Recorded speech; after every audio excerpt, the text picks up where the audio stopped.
From the outside, my life might look pretty ordinary. I'm 29, living alone in a small but cozy apartment, working full-time as a graphic designer for a local marketing firm. My weekdays are a blur of meetings, deadlines, and creative bursts, while my weekends are sacred time to recharge, catch up on laundry, and maybe binge-watch a few episodes of my favorite show. I've always valued my independence, and I worked hard to carve out this space for myself. Unfortunately, not everyone in my family seems to respect that. Take my Aunt Margaret, for example. At 54, she has somehow decided that life owes her an endless vacation. Margaret is my mom's older sister, and growing up, I remember her being the life of every family, gathering loud, glamorous, and utterly unapologetic. She had 2 kids young, and when her daughter Crystal became a mother at 19, Margaret latched onto the cool grandma persona like it was a winning lottery ticket. But while Crystal eventually took responsibility for her life, Margaret didn't. Margaret doesn't work. She hasn't in years. Instead, she's perfected the art of partying under the guise of deserving me time. Whether it's karaoke nights, weekend getaways with her equally carefree friends, or just lounging at home scrolling through her dating apps, Margaret's schedule revolves around anything but the grandchildren she claims to adore. And when it comes to actually taking care of them, that's where the rest of us come in, or so she thinks. My family has always been close-knit, with its fair share of quirks. We all live within a 30-mile radius, which means family gatherings are frequent. It's not uncommon for someone to ask for a favor help moving furniture, pet sitting during a weekend trip, or lending a hand with errands. But Margaret takes it to another level. Her favors aren't really favors.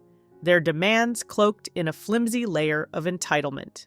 For years, she's had this habit of recruiting family members to watch Crystal's kids, her grandchildren, Jamie, 5, and Mia, 3, whenever she felt like disappearing for a day or two. She's quick to call it helping out as a family, but the truth is, Margaret's idea of babysitting means passing off her responsibilities to someone else. At first, other family members played along. My mom, ever the people pleaser, volunteered more than her share of weekends. My cousin Rachel, freshly out of college and still living with her parents, was guilt-tripped into hosting Jamie and Mia for sleepovers more times than I could count. Even Uncle Larry, who barely had the energy to care for his own aging dog, found himself roped into impromptu babysitting shifts. But Margaret's audacity eventually wore everyone thin. That's where I come in. I've always been the quiet one in the family, the dependable niece who shows up on time to birthday parties, sends thoughtful holiday cards, and doesn't cause a fuss. Margaret decided I was her next target after the others began subtly distancing themselves. It started with harmless-seeming requests. "Could you watch Jamie and Mia for an hour? I have a quick errand to run." That hour would inevitably stretch into 3 or 4, but I'd bite my tongue and go along with it. Then came the emergencies, an impromptu spa appointment or a girls' night that just couldn't be rescheduled. The tipping point came a few months ago when she cornered me at a family barbecue, her wine glass already half empty. "Amelia," she said, drawing out my name in that sugary sweet tone she uses when she's about to ask for something big. "I've been thinking, you're single, you don't have kids, and you don't work weekends. You'd be perfect to watch Jamie and Mia on Saturdays. I deserve to relax, don't I?" I stared at her, stunned. She wasn't asking for a one-time favor. She was proposing an ongoing arrangement, as if my weekends were hers to command. "Margaret, I can't," I said, trying to keep my voice neutral. "I work hard all week, and my weekends are my only time to decompress." Her expression darkened instantly. "It's just babysitting, Amelia. Don't you care about family?" I cared about family, sure, but I also cared about boundaries, something Margaret clearly didn't understand. She stormed off in a huff, muttering under her breath about how selfish I was. I thought that would be the end of it, but it was only the beginning. Margaret doesn't take no for an answer. Over the next few weeks, she began a full-blown campaign to paint me as the villain. She called my mom, whining about how I was too busy for family, conveniently leaving out the part where she expected free childcare every single weekend. She even confronted me at the grocery store one Saturday morning, loudly accusing me of neglecting my duty as an aunt. The final straw came when I received a text from Margaret late one night. "If you don't step up and do your part for this family, I'll have no choice but to take legal action for family neglect." Family neglect? I stared at the screen, half in disbelief, half laughing at the absurdity. She was serious, but if she thought I'd back down, she was about to learn how wrong she was. Margaret's threat to sue me for family neglect would have been laughable if it hadn't been so absurdly infuriating. Family neglect? As if her grandchildren's well-being somehow hinged on my free weekends. But the more I thought about it, the more ridiculous the situation became, and it stirred something inside me, a simmering anger that demanded action. The first step was damage control. Margaret had already started her smear campaign, turning family members into unwitting participants in her narrative. My mom, ever the mediator, called me 2 days after the grocery store confrontation. "Amelia, you know how Margaret can be," Mom started cautiously, her tone indicating she didn't want to fight. "She just feels overwhelmed. Maybe you could help her out a little." "Help her?" I snapped, my patience wearing thin. "Mom, she wants me to babysit her grandkids every weekend while she goes off partying. That's not helping. That's enabling her irresponsibility." There was a long pause. "Well," Mom finally said, "she does have a point. You're not married and you don't have kids. You do have the time." I couldn't believe my own mother was falling for this. "No, Mom. I work hard all week. My weekends aren't up for grabs just because I don't have kids of my own. Besides, you've seen how she treats everyone. Why should I be any different?" Mom sighed heavily, clearly torn. "I don't want to take sides, Amelia. I just think maybe it's easier to keep the peace." Keeping the peace. That's what everyone always said when it came to Margaret. It wasn't about fairness or reason, it was about avoiding her wrath. But I wasn't going to sit back and let her paint me as the villain. I started documenting everything, every demand, every manipulative text, every absurd accusation, screenshots, emails, and even voicemails where Margaret's entitlement practically screamed through the phone. At first, it was more for my own sanity, a way to remind myself that I wasn't the crazy one here. But as her antics escalated, I realized these records might come in handy. Margaret wasn't satisfied with just pestering me. She began dragging other family members into the fray, framing me as some selfish, uncaring spinster who didn't value family obligations. My cousin Rachel called one evening, her voice hesitant. "So, Aunt Margaret called me earlier," Rachel said, clearly uncomfortable. "She's saying you're refusing to help with Jamie and Mia and that you're being, difficult." "Of course she is," I said, rolling my eyes. "Did she mention she wants me to give up every single weekend for free babysitting while she goes out drinking?" Rachel let out a low whistle. "Wow. No, she definitely left that part out. She made it sound like you didn't care about the kids at all." "That's the problem," I said, frustration boiling over. "It's not about the kids, it's about her. She wants everyone else to take responsibility while she pretends to be some doting grandmother." Rachel sighed. "I figured there was more to it. Don't worry, I'm not buying her story. Honestly, I've been dodging her calls for weeks. She used to pull this same crap with me before you became her target." It felt good to have someone on my side, but Margaret wasn't slowing down. Her latest stunt involved an email blast to extended family, airing her grievances about my supposed neglect. She wrote about how she only wanted a little help and how I had coldly refused, leaving her to fend for herself. She even hinted that she might need legal recourse if I didn't fulfill my family duties. That was the last straw. I decided to fight fire with fire or, in this case, entitlement with exposure. One Friday night, after a particularly stressful work week, I sat down with my laptop and composed a post. I didn't name Margaret directly, but I laid out the situation in painstaking detail, complete with screenshots of her most outrageous texts. Hypothetically, I wrote, if someone demanded you give up your weekends to babysit their grandchildren for free while they partied, and then threatened to sue you when you said no, what would you do? Within hours, the post blew up. Comments flooded in, ranging from outrage on my behalf to disbelief at Margaret's audacity. People shared their own stories of entitled relatives, turning the thread into a cathartic outpouring of support and camaraderie. Margaret's behavior became a running joke, with people suggesting ridiculous countersuits for family exploitation or proposing t-shirts that read, "Not your free babysitter." The sheer volume of attention was overwhelming but exhilarating. The fallout was swift. By Monday morning, Margaret's antics were the talk of the town, thanks to a few overly eager relatives who recognized the story and connected the dots. Everywhere she went, people gave her knowing looks, some even laughing openly. At first, Margaret tried to play the victim, claiming she was misunderstood and just trying to keep her family together. But the damage was done. The more she tried to defend herself, the more people saw through her facade. Family gatherings became noticeably quieter. Margaret stopped showing up, no doubt embarrassed by her newfound notoriety.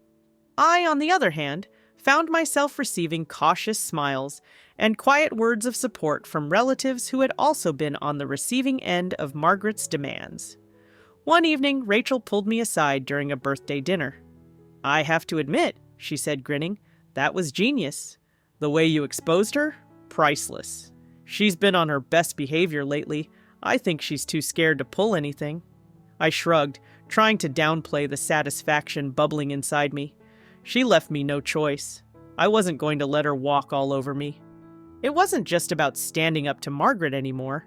It was about reclaiming my peace, my boundaries, and my self-respect. And if Margaret had learned anything from the experience, it was this: I wasn't the pushover she thought I was. The day of the family reunion dawned bright and deceptively peaceful. It was one of those semi-annual gatherings where everyone showed up, from second cousins to great uncles, packing the backyard of my cousin Rachel's house with laughter and chatter. Under normal circumstances, I would have been looking forward to the event, but this time there was an undeniable tension humming beneath the surface, all thanks to Margaret. Word had spread quickly after my post went viral. Everyone knew about Margaret's antics, even those who didn't follow me on social media. Family members who had long tolerated her demands and entitled behavior were suddenly emboldened, exchanging knowing glances and whispered remarks when her name came up.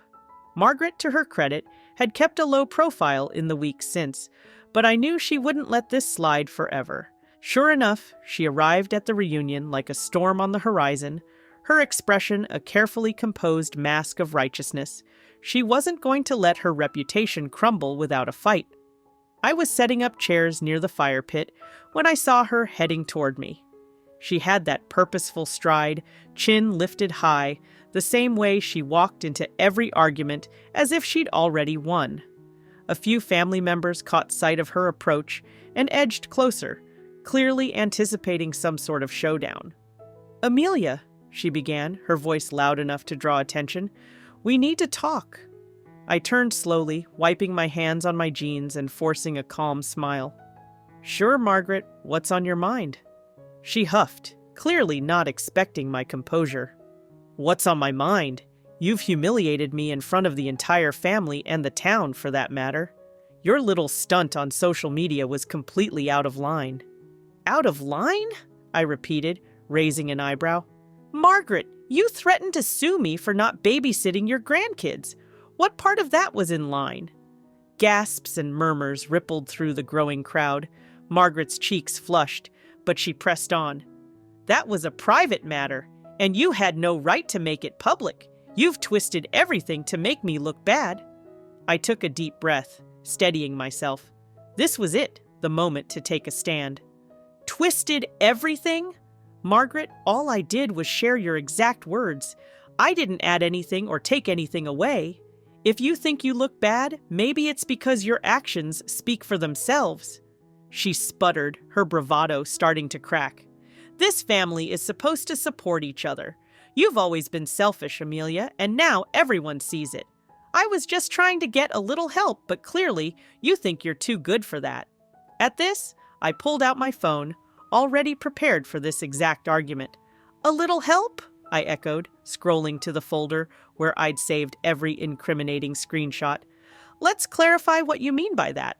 I tapped the screen, projecting her text messages onto a portable monitor Rachel had set up earlier for a slideshow. Gasps erupted as the family read her words in black and white. I'll expect you to take the kids every Saturday from noon to midnight. If you can't handle them overnight, I'll need you to pick them up early Sunday.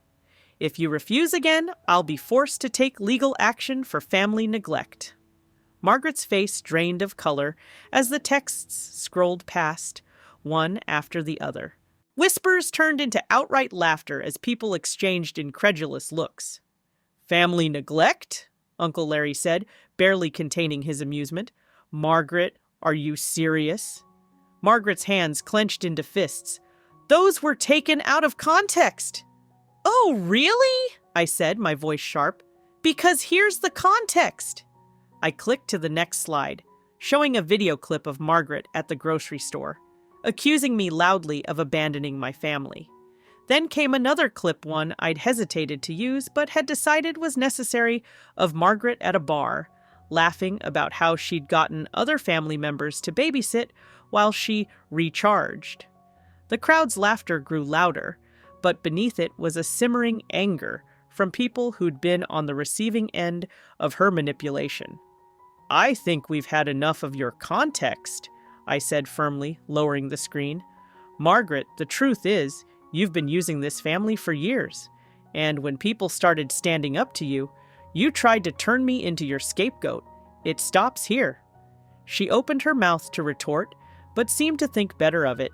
The weight of the evidence and the collective judgment of the family left her speechless for once. She glanced around, hoping for an ally, but found only crossed arms and raised eyebrows.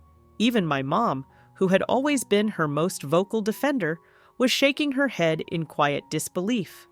The silence stretched uncomfortably until Margaret finally spun on her heel and stormed away, her footsteps crunching angrily against the gravel driveway. As the crowd began to disperse, Rachel approached me with a wide grin. That was epic! I don't think I've ever seen Margaret speechless before. I'm just glad it's over, I said, exhaling the tension I hadn't realized I was holding. Over? Rachel laughed. Amelia, you just became a legend. I didn't feel like a legend, but as I looked around at the faces of my family, some amused, some relieved, all finally free from Margaret's manipulation, I realized I'd accomplished what I set out to do. I had stood up for myself, and in doing so, I'd stood up for everyone else she'd tried to bully into submission. Margaret's reign of entitlement was over, and she had no one to blame but herself. In the days following the reunion, the silence from Margaret was deafening.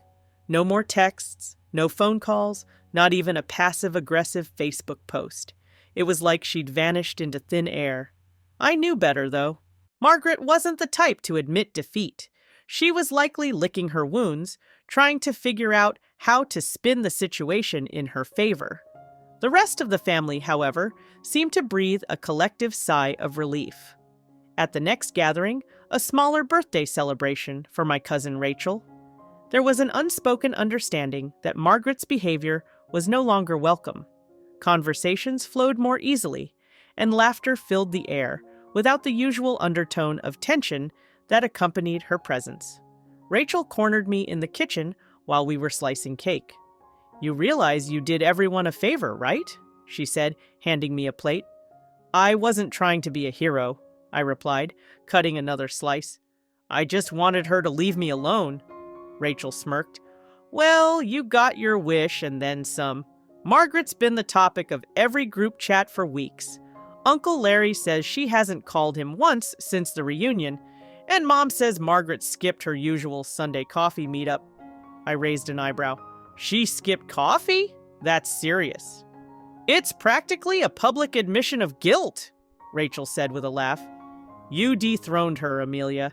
She's been the queen of family manipulation for years, and now everyone's finally seeing her for who she is. It wasn't just the family who had changed. After the reunion, I started noticing a shift in how I approached things. For years, I'd been the quiet, agreeable one, the person who avoided conflict and kept the peace, even at my own expense. Standing up to Margaret had awakened something in me, a sense of power, of self-respect that I hadn't realized I'd been missing. I began setting clearer boundaries in other areas of my life. At work, I stopped taking on every extra project that came my way, learning to say no without guilt. With friends, I found myself speaking up more, sharing my opinions instead of staying quiet to avoid disagreement. It was like a weight had been lifted, and for the first time, I could breathe freely. My mom, who had been the most reluctant to confront Margaret, eventually reached out to me. One evening, as I was scrolling through my emails, I got a text from her. "Can I come over for coffee? I'd like to talk." When she arrived the next morning, she looked uncomfortable, clutching her purse like a shield. "I owe you an apology," she said, sitting down at my kitchen table. "For what?" I asked, genuinely curious. "For not supporting you sooner," she admitted, her voice heavy with guilt. "I didn't realize how much Margaret was taking advantage of you or everyone else. I didn't want to rock the boat." I poured her a cup of coffee, taking a moment to gather my thoughts. "I understand, Mom. Margaret has a way of making people feel like they're the problem when they stand up to her. But it's okay now. I just needed to put an end to it." She nodded, her expression softening. "You did more than that, Amelia. You showed all of us that we don't have to put up with her anymore. I'm proud of you."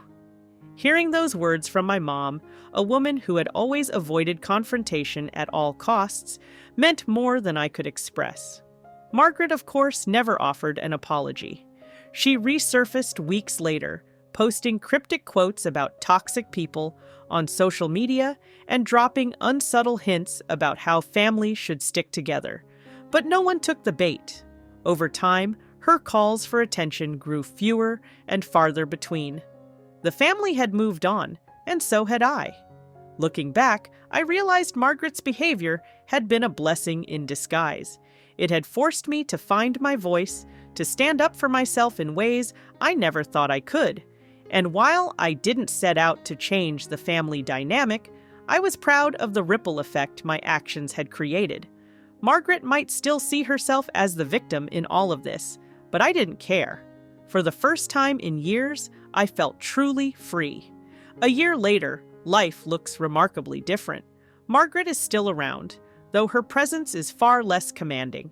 She attends family gatherings with a forced smile, keeping her distance and staying uncharacteristically quiet. The last time I saw her, she barely managed a curt nod in my direction before retreating to the far end of the table. As for me, I've never felt more at peace. The boundaries I set with Margaret rippled into every part of my life, and I'm thriving because of it. I've taken on a leadership role at work, started traveling more, and even carved out time for a new hobby, pottery. The family dynamic has also shifted for the better. Without Margaret's antics dominating every interaction, we've grown closer. Even Mom has become more assertive, standing up for herself in ways I never thought I'd see. If Margaret's behavior taught me anything, it's that standing up for yourself isn't just an act of defiance, it's a declaration of self-worth.